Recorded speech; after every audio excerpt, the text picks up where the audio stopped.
नमस्कार. ठरलं तर मग या मालिकेच्या आजच्या भागामध्ये मी तुम्हा सर्वांचे अगदी मनपूर्वक स्वागत करते. आजच्या भागामध्ये आपल्याला पाहायला मिळतं की आता सायली मधुभाऊंचा हात हातात घेते आणि म्हणू लागते, मधुभाऊ काळजी करू नका, आजपासून वात्सल्य आश्रमची सगळी जबाबदारी माझी. ज्या पद्धतीने, ज्या आत्मविश्वासाने तुम्ही हे आश्रम आत्तापर्यंत चालवलंच, त्याच विश्वासाने आणि त्याच आत्मविश्वासाने मी सुद्धा आश्रम चालवेन, अजिबात काळजी करू नका. तर मधुभाऊ खुश होतात आणि सायलीला म्हणतात, आता माझी लेकच हे आश्रम चालवणार आहे म्हटल्यावर मला काळजी तरी कशाची. तर दुसरीकडे आपल्याला पाहायला मिळतं, सचिन महिपत शिकरेंना भेटायला आलेला असतो. आता महिपत शिकरे सचिनला म्हणतात, काय दीक्षित, काय शिस्त आहे नक्की तुझ्या डोक्यात. तर सचिन अण्णांना म्हणतो, अण्णा, आपल्या आश्रमात असंख्य भक्त म्हणजेच तुमचा आशीर्वाद घेण्यासाठी आलेली लोक येताना आपल्या लहान लहान मुलांना इथे घेऊन येतात. त्यांच्या शिक्षणासाठी, त्यांच्या आरोग्यासाठी, तुमचा आशीर्वाद मिळावा यासाठी त्यांना इथे घेऊन येतात. तर महिपत शिकरे म्हणतात, मग नक्की तुला काय म्हणायचं आहे. तर आता सचिन त्यातील काही मुलांचे फोटो अण्णांना दाखवतो आणि म्हणतो, अण्णा बघा, ही मुलं आहेत की जी आश्रमात तुमच्या येत असतात. मग समजा या मुलांची जर आपण किंमत केली तर विचारही करू शकत नाही इतके पैसे आपल्याला मिळू शकतात. आता सचिनने पैसे मिळवण्याचा अजून एक मार्ग महिपत शिकरेंना सांगितलेला असतो. महिपत शिकरे विचार करू लागतात. तर दुसरीकडे पाहायला मिळतं, आता अश्विन अस्मिताला आवाज देत म्हणतो, काय ग अस्मिताई, काय करतेस. तर अस्मिता म्हणते, काही नाही, उद्याची तयारी. तर अश्विन म्हणतो, उद्याची तयारी करतेस ना, उद्या तुझ्या जॉबचा पहिला दिवस आहे आणि म्हणूनच तुला माझ्याकडून एक खास भेटवस्तू, ही घे, तुझ्यासाठी सरप्राईज गिफ्ट. अस्मिता खुश होते, लगेच पाहते तर त्यात खूप छान बॅग असते. अस्मिता म्हणते, वाव, किती छान आहे बॅग. अश्विन म्हणतो, आवडली ना. तर अस्मिता म्हणते, हो, खूप आवडली. असं म्हणत ती अश्विनला मिठी मारते आणि त्यानंतर अश्विन अस्मिताला विचारतो, मग उद्यापासून ही बॅग कामावर घेऊन जाशील ना, कारण मी तुझ्यासाठी ही बॅग तुला जॉबला घेऊन जाण्यासाठीच आणली आहे. अस्मिता म्हणते, हो नक्कीच. असं म्हणत अस्मिता शांतच होते. अश्विन विचारतो, काय ग, काय झालंय. तर अस्मिता म्हणते, काही नाही, थोडं टेन्शन आलं आहे. अश्विन अस्मिताला विचारतो की कसलं. अस्मिता म्हणते, कितीही नाही म्हटलं तरी सुद्धा स्मितला मी इथे ठेवून जाणार, मग त्याची काळजी तर वाटणारच ना, आणि नाही म्हटलं तरी सतत त्याची आठवण येत राहणार आणि नवीन जॉबकडे लक्षही द्यावं लागणार. तर कल्पनाताई येत अस्मिताला म्हणतात, अस्मिता, अगं निश्चिंत जा, हे बघ, गोलूची काळजी करू नकोस, त्याचा विचार करू नकोस, आम्ही सर्वजण आहोत ना त्याला सांभाळायला, त्यामुळे तू निश्चिंत राहा आणि हो, तुझ्या कामाकडे लक्ष दे, आम्ही आहोत सर्वजण. अस्मिता खुश होते. कल्पनाताई अस्मिताला म्हणतात, माझी खात्री आहे सगळं काही नीट होणार आहे, त्यामुळे अजिबात काळजी करू नकोस. अस्मिता लगेच कल्पनाताईंना मिठी मारत म्हणते, थँक्यू सो मच मम्मा. तर त्यावेळी कल्पनाताई म्हणतात, ऑल द बेस्ट बाळा.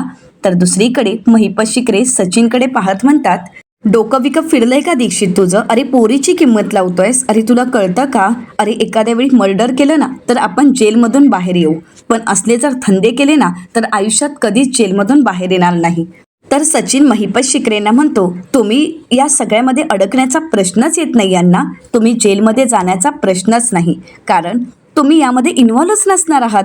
तुम्ही फक्त महिपत बाबा हे कंटिन्यू करा. अण्णा, तुमचा आश्रम जसा सुरू आहे ना तसाच सुरू राहील, परंतु या आश्रमाच्या मागे काय काय घडतंय हे कोणालाच कळणार नाही. तर आता महिपत शिकरे सचिनला म्हणतात, हे किती अंगाशी येऊ शकतं हे कळतंय का तुला.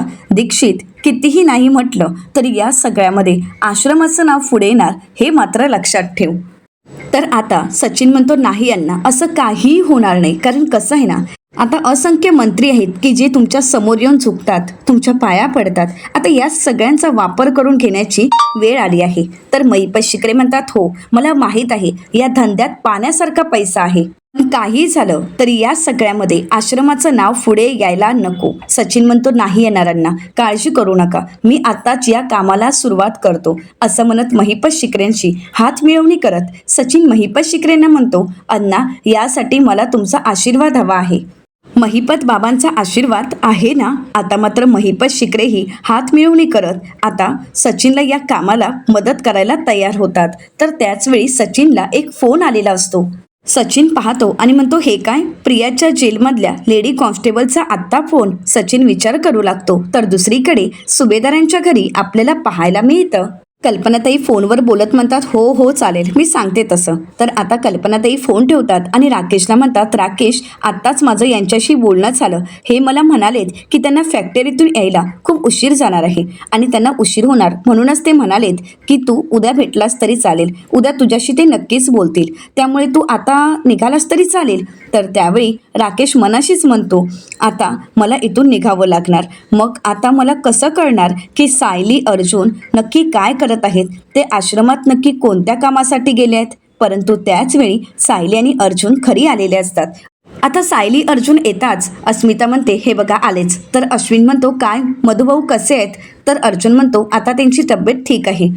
तर अस्मिता म्हणते, अरे पण त्यांना नक्की काय झालं होतं? तर आता सायली म्हणते, कुसुमताई म्हणाली होती, असं म्हणत घडलेला सर्व प्रकार सायली सांगू लागते. त्यानंतर डॉक्टर म्हणालेले असतात की यांचं खरं औषध म्हणजे आराम आणि त्यांना कोणतंही टेन्शन येऊ नये. परंतु सायली मधुभाऊंना विचारते की तुम्ही कसला ताण घेतलाय का? त्यावेळी मधुभाऊ म्हणतात की हो, आश्रमाची काळजी वाटते, माझ्यानंतर हे आश्रम कोण सांभाळणार? परंतु त्यावेळी सायलीने मधुभाऊंचा हात हातात घेत त्यांना वचन दिलेलं असतं की मधुभाऊ, ज्या आत्मविश्वासाने तुम्ही हे आश्रम सांभाळलं तसंच यापुढे हे आश्रम मीच सांभाळेन. आजपासून या आश्रमाची जबाबदारी माझी. आता हे ज्यावेळी घरच्यांना कळतं त्यावेळी कल्पनाताई सायलीला म्हणतात, म्हणजे आता आश्रम तूच सांभाळणार आहेस का? त्यावेळी सायली कल्पनाताईंना विचारते, तुमची काही हरकत नाहीये ना आई? अस्मिता मात्र कल्पनाताईंकडे पाहते. आता कल्पनाताई काही बोलणार तर अस्मिता म्हणते, नाही नाही, मम्माची काहीच हरकत नसणार, कारण ते तुझं माहेर आहे ना. सायली म्हणते, माझा विश्वास होता की तुम्ही सर्वच जण मला साथ द्याल. खरं सांगायचं तर वात्सल्य आश्रमने माझ्यासाठी जे काही केलं आहे त्याची परतफेड मी नाही करू शकत. वात्सल्य आश्रमचे माझ्यावर खूप उपकार आहेत, परंतु आता त्याची परतफेड करण्याची आता तरी संधी मिळाली आहे. थोडं तरी मला काहीतरी करायला मिळतं, याचाच मला खूप आनंद आहे. आणि खरं तर मधुभाऊंनी या कामासाठी दुसऱ्या कोणावर विश्वासही टाकला नसता आणि म्हणूनच मी विचार केला आणि म्हटलं, आता जबाबदारी मीच घेते, म्हणून आश्रमाची संपूर्ण जबाबदारी आता मी घेतली आहे. तर अर्जुन म्हणतो, आणि मला खात्री आहे मधुभाऊंनी ज्या मायेने तो आश्रम सांभाळला तितक्याच प्रेमाने सायली सुद्धा तो आश्रम सांभाळेल. तर अश्विन म्हणतो, म्हणजे आता मधुभाऊंना काळजी करायचं कारणच नाही. असंही हे सगळं काही त्यांच्यासाठी गरजेचं होतंच, कारण ट्रेस हा त्यांच्यासाठी चांगला नाहीये. तर विमल म्हणते, आता सायलीताई आश्रमातली मुलं सुद्धा खूप खुश होणार आहेत ना, कारण त्यांना आता तुम्हाला रोज भेटता येईल. सर्वच जण घरात खुश असतात, परंतु कल्पनाताई मात्र उदास असतात, हे अस्मिताच्या लक्षात येतं. अस्मिता कल्पनाताईंना म्हणते, मम्मा अगं तू काहीच का बोलत नाहीयेस? आता सायलीने आश्रमात जायचं नाही असं तू म्हणणार आहेस का? तर कल्पनाताई म्हणतात, नाही नाही, सायली जे काही करते ते योग्यच आहे, चांगलंच आहे. पण सायली मला एक सांग, या अवस्थेमध्ये हे सगळं काही करणं तुला जमणार आहे का? तुला शक्य होणार आहे का? तर सायली कल्पनाताईंना म्हणते, आई काळजी करू नका, सगळं काम हे घरातून करण्यासारखंच आहे आणि कधी गरज पडली तरच आश्रमात जावं लागणार आहे. आणि तसंही हे काम माझ्या आवडीचं आहे, त्यामुळे या कामाचा मला थकवा अजिबात येणार नाही, त्यामुळे तुम्ही नका काळजी करू.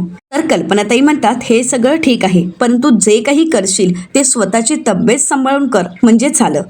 आणि सायली, आता तुला जे करायला आवडतंय ना तू अगदी आवडीने कर, कारण तुझ्या आवडीच्या गोष्टी करण्यापासून मी तुला कधीच थांबवणार नाही. सायली खुश होते आणि म्हणते, थँक्यू आई. तर हे सगळं काही राकेशने ऐकलेलं असतं. राकेश मनाशीच म्हणतो, हे सगळं काही मला प्रिया आणि पप्पांच्या कानावर घातलं पाहिजे की आता सायली आश्रम चालवणार आहे. परंतु राकेश सर्वांसमोर असं दाखवतो की ही सगळी गोष्ट त्यालाही आवडलेली आहे. राकेश सायलीला म्हणतो, सायली अगं तू घेतलेला निर्णय, तू घेतलेला डिसिजन खरंच अगदी योग्य आहे. मला खरंच अभिमान वाटतोय तुझा आणि तुला तुझ्या या कामासाठी खूप शुभेच्छा. तर सायली म्हणते, थँक्यू. तर त्यानंतर राकेश कल्पनाताईंना म्हणतो, बरं काकू आता मी निघतो, उद्या भेटेन मी काकांना आणि मी त्यांना कॉलही करेन. असं म्हणत राकेश आता घरी जायला निघालेला असतो.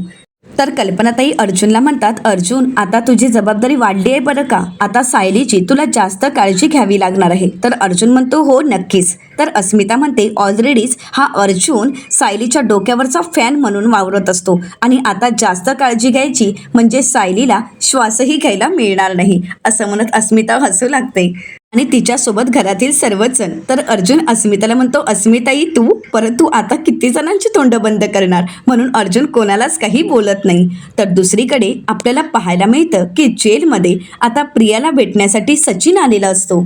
तर त्यावेळी कॉन्स्टेबल मॅडम सचिनला म्हणतात, साहेब तुमचा मोबाईल जप्त करावा लागेल, जमा करावा लागेल. तर सचिन विचारतो का? तर कॉन्स्टेबल मॅडम म्हणतात, आता इथले नियम कडक झाले आहेत, कोणी पण यावर ऑब्जेक्शन घेऊ शकतं, त्यामुळे प्लीज तुम्ही तुमचा मोबाईल जमा करा. तर त्यावेळी सचिन मोबाईल देतो. आता कॉन्स्टेबल मॅडमकडे मोबाईल असतो आणि त्यानंतर सचिन आणि प्रिया आता पुढच्या प्लॅनवर चर्चा करू लागतात. तर प्रिया सचिनला म्हणते, आपण जो प्लॅन आखला होता त्याचा पुढे नक्की काय झालंय? तर सचिन प्रियाला म्हणतो, प्रिया मला एक सांग, माझ्या हातात जादू आहे का? म्हणजे तू एखादा प्लॅन सांगितला आणि मी लगेच तो एक्झिक्यूट केला?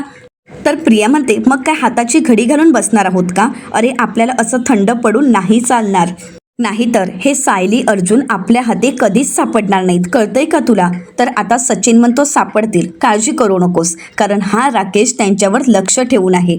तर प्रिया म्हणते, अरे यार कुठल्या फुटलेल्या माठाचं नाव घेतोयस रे? अरे त्याच्याने शक्य झालं असतं ना तर आतापर्यंत सायली जिवंतच नसते आणि आपल्यावर ही वेळ आलीच नसती. आता प्रिया आणि सचिन विचार करत असतात की पुढे काय करावं. त्याचवेळी सचिनचा फोन आलेला असतो. तर आता कॉन्स्टेबल मॅडम सचिनला म्हणतात, साहेब तुमचा फोन आला आहे. तर सचिन म्हणतो, बरं मग मी आता काय करू? तर कॉन्स्टेबल मॅडम म्हणतात, घ्या आणि बोला. असं म्हणत कॉन्स्टेबल मॅडम आता सचिनला त्याचा मोबाईल देतात. सचिन त्यांना म्हणतो, तुम्ही बाहेर थांबा आणि लक्ष ठेवा. कॉन्स्टेबल मॅडम तिथून निघून जातात. आता सचिन पाहतो तर राकेशचा फोन असतो. सचिन प्रियाला म्हणतो, राकेशचा कॉल आहे. तर प्रिया म्हणते, अरे यार आता हा 100 वर्ष जगणार आहे का? तर त्यानंतर सचिन फोन उचलतो आणि म्हणतो, बोल राकेश. राकेश म्हणतो, एक न्यूज आहे. तर आता प्रिया त्याच्यावर चिडते आणि म्हणते, तू काय न्यूज रिपोर्टर आहेस का ब्रेकिंग न्यूज घेऊन यायला? जे काही घडलंय ना ते पटकन सांग. तर राकेश म्हणतो, होच सांगतो, ऐका. वात्सल्य आश्रम यापुढे सायली चालवणार आहे. तर प्रिया विचारते का? राकेश म्हणतो, कोमातून उठलेला माणूस त्याच्यात किती ताकद असणार आहे आणि तो कितीचं काम करणार आहे, त्यामुळे आता मधुभाऊंना झेपत नाहीये, त्यांना या सगळ्या गोष्टी हँडल होणार नाहीत आणि म्हणूनच आता ही सगळी जबाबदारी सायलीने घेतली आहे. आता हे ऐकल्यानंतर प्रिया खुश होते. राकेश तर फोन कट करतो. प्रिया पुढचा प्लॅन आखायलाही सुरुवात करते.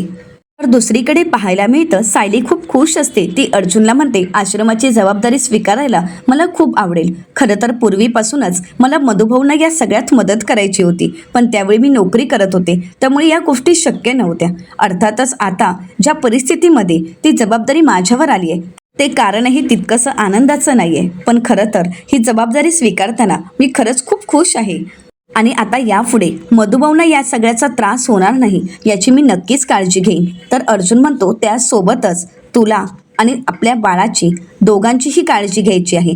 तुम्हा दोघांना या सगळ्या ट्रेस येणार नाही याचीही तुला काळजी घ्यावी लागेल, हेही बघावं लागेल. तर सायली म्हणते, ट्रेस नाही नाही, अहो आत्ता खऱ्या अर्थाने मी माझ्या आवडीचं काम करणार आहे, मग या सगळ्याचा मला का ट्रेस येईल? नाही, मी अगदी आनंदाने हे काम करेल. खरं सांगू का, मधुभाऊंनी जितक्या प्रेमाने सगळ्यांना आसरा दिला, प्रेमाने सगळ्यांना लहानाचं मोठं केलं, त्याच प्रेमाने मायेने मी सुद्धा सगळ्यांची काळजी घेईन आणि मी जशी माझ्या कुटुंबापर्यंत पोहोचली तसेच इतरांनाही त्यांचं कुटुंब मिळेल याचा नक्कीच प्रयत्न करेन. अर्जुन म्हणतो, तू बोलतेस ते खरं आहे, परंतु सगळेच जण तुझ्या इतके लकी नाही आहेत. सायली म्हणते, हो अगदी खरं आहे, पण ज्याचं कोणी नाही त्याच्यासाठी मी असेन. खरं सांगू का, तर मला निराधारांचा आधार बनायला खूप आवडेल. आश्रमाची सगळी जबाबदारी सायलीने अगदी आनंदाने स्वीकारलेली असते आणि दुसरीकडे प्रियाला याच गोष्टीचा आनंद झालेला असतो. प्रिया आनंद व्यक्त करत खूप मोठमोठ्याने हसत असते. तर सचिन प्रियाला म्हणतो, प्रिया काय झालंय ग तुला? अगं सायली आश्रम चालवायला घेणार, यात हसण्यासारखं काय आहे? तर प्रिया सचिनला म्हणते, तुला थोडी सुद्धा दूरदृष्टी नाहीये का रे? थोडी सुद्धा नाहीये का? तर सचिन म्हणतो, का काय झालंय? तर प्रिया सचिनला म्हणते, सायलीने आश्रम चालवायला घेणं हे आपल्यासाठी खूप मोठी संधी आहे. हीच ती करेक्ट वेळ आहे, नाहीतर आपण असे साधे फालतू प्लॅन आखत बसलो असतो. पण सचिन, सायलीने स्वतःहूनच स्वतःच्या पायावर थोंडा मारून घेतला आहे, नाहीतर आपण असेच वाट शोधत बसलो असतो. परंतु प्रियाचं काहीही बोलणं सचिनला कळत नसतं. सचिन म्हणतो, मला काहीच कळत नाहीये की तुला नक्की काय बोलायचं आहे. तर प्रिया म्हणते, ते आश्रम चालवून सायलीला अनाथांचा नाथ बनायचं आहे ना, पण आता याच अनाथांचा वापर करून सायली अर्जुनला कायमचं उद्ध्वस्त करायचं. तर सचिन प्रियाला विचारतो, पण कसं, तुझ्या डोक्यात नक्की काय प्लॅन आहे? तर प्रिया म्हणते, मी जे सांगते ना ते नीट ऐक. असं म्हणत आता प्रिया सचिनला तिचा प्लॅन सांगू लागते आणि प्रियाचा हा प्लॅन ऐकून सचिनला धक्काच बसतो. तर दुसरीकडे सुभेदारांच्या घरी आपल्याला पाहायला मिळतं, सायली आश्रमातील सगळी बिलं पाहते आणि अर्जुनला म्हणते, अहो या आश्रमाचा हिशोब बघा. उगाच नाही हा हिशोब पाहिल्यानंतर मधुभाऊंना ट्रेस आला, उगाच नाही ते चक्कर येऊन पडलेत. तर अर्जुन म्हणतो, हो मी पाहिलंय, आलंय माझ्या लक्षात. म्हणजे आश्रमातील इन्कम कमी आणि खर्च जास्त आहे. तर सायली म्हणते, हो पूर्वी मी, कुसुमताई आणि आम्ही दोघे मिळून आश्रमाचा भार थोडा कमी करायचो. आम्ही आश्रमात थोडाफार खर्च करायचो. आमच्या कमाईवर थोडाफार का होईना, परंतु आश्रमाला हातभार लागायचा. पण तरीसुद्धा हातातोंडाची लढाई व्हायची. आता फक्त कुसुमताई कमावतायत. तिचा व्यवसाय आता चांगला चालतोय, परंतु आश्रमाचा एवढा मोठा डोलारा ती एकटी तरी कसा सांभाळणार? कसा या सगळ्याचा भार ती एकटी उचलणार? तर अर्जुन म्हणतो, पण या आश्रमासाठी मधुभाऊंना डोनेशन सुद्धा मिळायचं ना? तर सायली म्हणते, हो, परंतु त्यावेळी मधुभाऊंना खूप संस्थांमध्ये जावं लागायचं. असंख्य संस्थांमध्ये जाऊन आश्रमाविषयी माहिती द्यावी लागायची. पण आता तर तेही मधुभाऊंना शक्य होणार नाही. तर सायली आणि अर्जुन या सगळ्याचा विचार करत असतात की पुढे काय करावं. तर अर्जुन सायलीला म्हणतो, मी काय म्हणतो, जर आश्रमाला NGO मध्ये कनेक्ट केलं तर? कारण असं केल्याने आपल्याला डोनेशन सुद्धा मिळतील आणि आश्रमचा प्रॉब्लेम सुद्धा सॉल्व्ह होईल. तर सायली म्हणते, आपण हे NGO वगैरे सगळं काही करू, पण त्यासाठी काय करावं लागणार आहे? मी एकदा मधुभाऊंशी तसं बोलून घेते. तर अर्जुन सायलीला म्हणतो, एक मोठी प्रोसेस आहे, पण ती खूप सोपी आहे. असं म्हणत आता सगळी प्रोसेस अर्जुन सायलीला समजावून सांगत असतो. तर दुसरीकडे प्रियाचा प्लॅन ऐकून सचिन प्रियाचं कौतुक करतो आणि म्हणतो, वाव प्रिया, खरंच तुझं प्लॅन म्हणजे अगदी परफेक्ट आहे. छान डोकं चालतंय तुझं. सगळे थोर व्यक्ती शेवटी सारखाच विचार करतात, हे मात्र अगदी खरं ठरलं. तर प्रिया म्हणते, म्हणजे? तर सचिन म्हणतो, मी आधीपासूनच असंच काहीतरी करून पैसे कमावण्याचा विचार करत होतो आणि त्यात तर तू मला आता मदत केली आहेस. या सगळ्यात अर्जुन सायलीला कसं अडकवायचं हे आता तू मला सुचवलंयस. परंतु सचिनचं बोलणं प्रियाला काही कळत नाही. तर प्रिया सचिनला म्हणते, मला जरा नीट कळेल असं काहीतरी सांगशील का? तर सचिन त्याच्या मोबाईलमधील फोटो प्रियाला दाखवत म्हणतो, हे बघ. तर प्रिया त्या मुलींचा फोटो पाहते आणि सचिनला विचारते, या मुली कोण आहेत? तर सचिन म्हणतो, या सगळ्या अण्णांच्या आश्रमात येणाऱ्या काही अल्पवयीन मुली आहेत आणि प्रिया यांची इंटरनॅशनल मार्केटमध्ये खूप डिमांड आहे आणि खूप पैसा सुद्धा आहे. आता सचिन प्रियाला सांगतो की अशीच एक मुलगी त्याने विकलेली असते आणि त्याबद्दल त्याने भरपूर सारे पैसे घेतलेले असतात.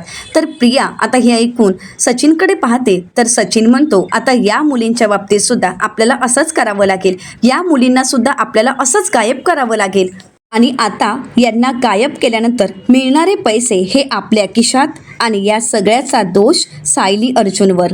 परंतु प्रियाला सचिनचा हा प्लॅन अजिबात आवडलेला नसतो. प्रिया म्हणते, नाही, सचिन असं करून चालणार नाही. सचिन, एक गोष्ट लक्षात ठेव, आपण असं काही केलं तर आपण अडकणार. त्यामुळे मी जो प्लॅन सांगते तोच वर्क करायचा. सचिन, अण्णांच्या आश्रमामध्ये ज्या मुली येतात त्यांचे आई वडील असतात, त्यांचं कुटुंब असतं. अरे, त्यांचे आई वडील उद्या शोधाशोध करतील. जर त्या मुलींना आपण गायब केलं तर आपण अडकू, शोधाशोध होईल आणि मग या सगळ्याची बोंबाबोंब होईल. परंतु तुला जर पैसाच कमवायचा आहे, तुला जर हाच धंदा करायचा आहे, तर अशा मुली शोध की त्या हरवल्यानंतर, त्या गायब झाल्यानंतर तुला कोणीही प्रश्न विचारायला येणार नाही. आणि सचिन, अशा मुली तुला फक्त वात्सल्य आश्रमातच मिळू शकतात. आणि आता वात्सल्य आश्रमात थोडं जरी काही झालं तर या सगळ्याचा दोष सायलीलाच लागणार आहे. तर प्रियाचा हा प्लॅन ऐकून सचिन खुश होत म्हणतो, माइंड ब्लोईंग प्रिया, आत्ता मला कळतंय की साक्षी नेहमी तुझं कौतुक का करत असते. तुझं डोकं तर जबरदस्त चालतंय. असं म्हणत सचिन खुश होतो. तर प्रिया सचिनला म्हणते, हा फक्त ट्रेलर आहे. आपला प्लॅन एकदा प्रत्यक्षात उतरला, प्रत्यक्षात आपण जे ठरवलंय ते झालं, मग बघ तू, नागोबा, साक्षी, प्रत्यक्ष दर्शनी महिपत शिकरे सुद्धा मला म्हणेल, नको ग नको, त्या सायलीचे असे हाल करू नकोस, बिचारीला सोडून दे. असं म्हणत दोघंही हसत असतात. तर दुसरीकडे अर्जुन सायलीला NGOची प्रोसेस नक्की काय असते हे सगळं काही समजावून सांगतो. तर सायली अर्जुनला म्हणते, म्हणजे आपल्याला अजून निराधार माणसांना मदत करता येईल. कुठलेही फायद्याशिवाय माणसांना जीव लावणारं, प्रेम देणारं, त्यांच्यावर माया करणारं घर आहे ते. पैशांअभावी कुठलीही अडचण नको यायला तिथे. अर्जुन म्हणतो नाही येणार, आणि जर असंच काही झालं तर मी आहे ना तुम्हाला मदत करायला. तर सायली अर्जुनला म्हणते माझा तुमच्यावर पूर्ण विश्वास आहे, म्हणून तर एवढी मोठी उडी घेतली आहे ना मी. आणि खरं सांगू का, माझ्यासाठी ते फक्त माहेर नाही आहे, तर मला जीवनदान देणारं एक घर आहे. ज्यावेळी मी आश्रमात आली, ज्यावेळी मी मधुभाऊंना सापडली, त्यावेळी त्यांना माझं नावही सांगता येत नव्हतं. मला काहीच माझ्याबद्दल माहीत नव्हतं. पण त्यावेळी मी फक्त मधुभाऊंना सापडली. पण त्या ठिकाणी जर मी दुसऱ्या कोणाला सापडली असती तर त्यावेळी मधुभाऊ माझे वडील झालेत, आणि त्या घरासाठी मला आता काहीतरी करायला मिळतंय. मी काहीतरी करू शकते, हे माझं भाग्य आहे. तर अर्जुन सायलीला म्हणतो त्या आश्रमाने, सॉरी त्या घराने मला माझी बायको आणि मला माझी लहानपणीची मैत्रीण परत दिली आहे. आणि आता त्या आश्रमाला म्हणजेच त्या घराला थँक्स म्हणायची वेळ आली आहे. खरं तर ती संधी मला मिळत आहे. मग त्या संधीचं सोनं तर मी करणारच आहे. आता सायली आणि अर्जुन हातात हात घेत दोघंही एकमेकांच्या साथीने आश्रमाची जबाबदारी उचलतात. तर दुसऱ्या दिवशी सायली किचनमध्ये वावरत असते, तर त्यावेळी विमलताई सायलीला म्हणत असतात, सायलीताई अहो तुम्ही आराम करा, मी करीन किचनची कामं. पण सायली म्हणते नाही, मी फक्त यांचा, अश्विन भाऊजींचा आणि अस्मिताचा डबा बनवते. असं म्हणत सायली घाईघाईने सगळ्यांचे डबे भरत असते. तर त्याचवेळी अर्जुन येत म्हणतो बायको डॉन काय मग झाली सगळी तयारी. तर आता अर्जुन अश्विनला म्हणतो माझ्या बायकोला नक्की 2 हात आहेत की 4 हात आहेत हेच तर मला कळत नाहीये. तर अश्विन म्हणतो 2 नाही 4 नाही तर 6 हात आहेत. असं म्हणत सर्वजण हसू लागतात. आता कल्पनाताई स्वयंपाकघरात येतात आणि पाहतात तर सगळंच बनवून झालेलं असतं. कल्पनाताई म्हणतात सायली अगं तू तर सगळंच बनवून झाली आहेस. सायली अगं काय करतेस हे. तर विमलताई म्हणतात बघा ना वहिनी, मी त्यांना तेच म्हणते की तुम्ही आराम करा, पण माझं तर ते ऐकतच नाही आहेत. तर सायली कल्पनाताईंना म्हणते आई चला कॉफी प्यायला. असं म्हणत सायली कल्पनाताईंना कॉफी पिण्यासाठी बोलवते. तर आता अर्जुन म्हणतो बायको अगं तू इतकं वजन का उचलतेस, जरा हळू. तर कल्पनाताई, अस्मिता सर्वच जण सायलीची काळजी घेत असतात, पण सायली मात्र सगळ्यांसाठी धडपडत असते.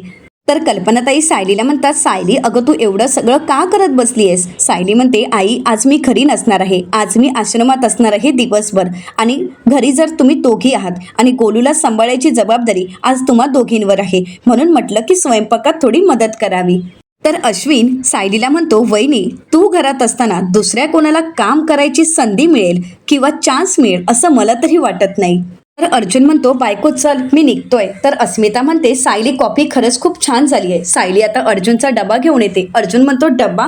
तर सायली म्हणते हो डब्बा वेळेत संपवायचा आहे, काम होतं त्यामुळे डबा खायला मिळाला नाही, हे मला ऐकायचं नाहीये. अर्जुन म्हणतो नाही अजिबात नाही, मी विसरूच शकत नाही, कारण कसं आहे ना लंच टाईममध्ये तुझा फोन येणार हे मला माहीतच आहे. तर त्यानंतर सायली अश्विनचा डबा देते आणि म्हणते भाऊजी हा तुमचा डबा घ्या. तर आता सर्वच जण कामासाठी निघून जातात. अस्मिता म्हणते चला मी सुद्धा निघते. सायली म्हणते अस्मिता थांब. असं म्हणत तिच्यासाठी डबा घेऊन येते आणि दही साखर घेऊन येते. अस्मिता म्हणते अगं कशाला हे सगळं काही करतेस. सायली म्हणते अस्मिता आज तुझ्या कामाचा पहिला दिवस आहे. अस्मिताच्या हातावर दही साखर देत आता तिला शुभेच्छाही देते. तर त्यावेळी अस्मिता सायलीच्या हातावर दही साखर देत म्हणते हे घे, आज तुझ्या सुद्धा कामाचा म्हणजे आश्रमातील कामाचा जबाबदारीचा पहिला दिवस आहे, तुला सुद्धा या कामासाठी जबाबदारीसाठी खूप साऱ्या शुभेच्छा. सायली म्हणते आता मी सुद्धा निघते. कल्पनाताई विमलला आवाज देत म्हणतात अगं विमल सायलीचाही डबा दे. सायली म्हणते आई अहो मी तर माझ्या माहेरी चालले, मग तिथे कशाला डबा. कल्पनाताई म्हणतात अगं सोबत डबा असलेला बरा, कारण कुठल्या कामासाठी जर तू बाहेर पडलीस तर तुझ्यासोबत काहीतरी असायला नको का. आणि हो उन्हातून फिरायचं नाही, जे काही काम असेल तर त्यासाठी गाडी घेऊनच जायचं. सायली आश्रमात जायला निघालेली असते आणि त्याचवेळी ती भाजी घेण्यासाठी थांबते आणि जी मुलगी प्रियाला भेटण्यासाठी आलेली असते ती रस्त्यावरून चालत असते आणि समोरून एक भरधाव वेगाने कार येत असते. सायली ते भाजी घेत असते आणि ती मुलगी रडतच तिथून चाललेली असते. त्यावेळी सायली तिला बाजूला राहायला सांगत असते, पण ती काही बाजूला राहत नाही. ते पाहून सायलीला धक्काच बसतो. तर येणाऱ्या पुढील भागामध्ये आपल्याला पाहायला मिळतं सायली त्या मुलीला आश्रमात घेऊन येते. तर मधुभाऊ तिला म्हणतात बेटा तू निश्चिंत राहा, तू इथे अगदी निश्चिंत राहू शकतेस. तर दुसरीकडे सायली आता अर्जुनला म्हणते मला मोतीचूर्ण लाडू खावेसे वाटतात. आता अर्जुन मोतीचूर्ण लाडू बनवतो, परंतु सायली ते अगदी आवडीने तर खाते. पण त्यावेळी कल्पनाताई पाहतात तर त्या बेसनची डेट निघून गेलेली असते. कल्पनाताई म्हणतात याची तर डेट निघून गेली आहे. तर इथे सायली वॉशरूममध्ये जाते. त्यावेळी अर्जुन तिला विचारतो काय झालंय बायको, तुला उलट्या होत आहेत का. तर दुसरीकडे पाहायला मिळतं प्रिया आता फोनवर बोलत म्हणते उद्या आपल्याला अजून मॅनेज करावं लागेल. सचिन म्हणतो हो, उद्याची सगळी तयारी झालीच आहे. तर आता प्रिया मनाशीच म्हणते, सायली आता बघ मी तुझी काय अवस्था करते, कुठे कुठे लपावं हेही तुला कळणार नाही. तर आता प्रियाच्या जाळ्यात सायली अडकेल का, की या सगळ्यातून सायली सही सलामत बाहेर पडेल, हे पाहणं अतिशय रंजक ठरणार आहे. मित्रांनो, अशाच मालिकांचे नवनवीन अपडेट पाहण्यासाठी चॅनलला नक्की सबस्क्राईब करा.